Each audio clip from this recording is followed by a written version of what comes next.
অনেকদিন পর নিজেকে নিয়ে কিছু কথা লিখলাম। ধ্বংসের দিকে তাকিয়ে মুচকি হাসি দেওয়া অদ্ভুত মানুষ আমি।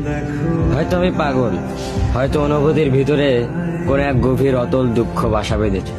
তবুও নিজেকে জোর করে হাসাতে শিখে গেছি। যেদিন ভেতরটা একবারে ভেঙে গিয়েছিল, সেদিনও বাইরে থেকে এক চিলতে হাসি মুখে নিয়ে সবার সামনে দাঁড়িয়েছিলাম। কষ্টগুলোকে আমি বন্ধু বানিয়েছি, একাকিত্বকে আপন করে নিয়েছি।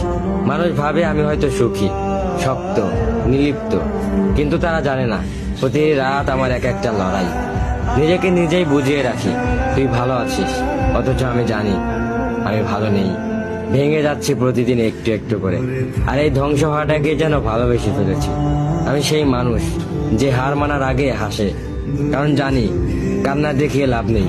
পৃথিবী শুধু শক্তদের মনে রাখে, দুর্বলদের নয়।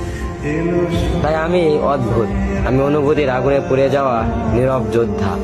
আমার জীবন কোনো সুখের গল্প নয়, এটা নিঃশব্দ বিপ্লব, যেখানে হাসির আড়ালে লুকানো থাকে হাজারো না বলা কথা, ভাঙা স্বপ্ন, হারিয়ে যাওয়া আমি।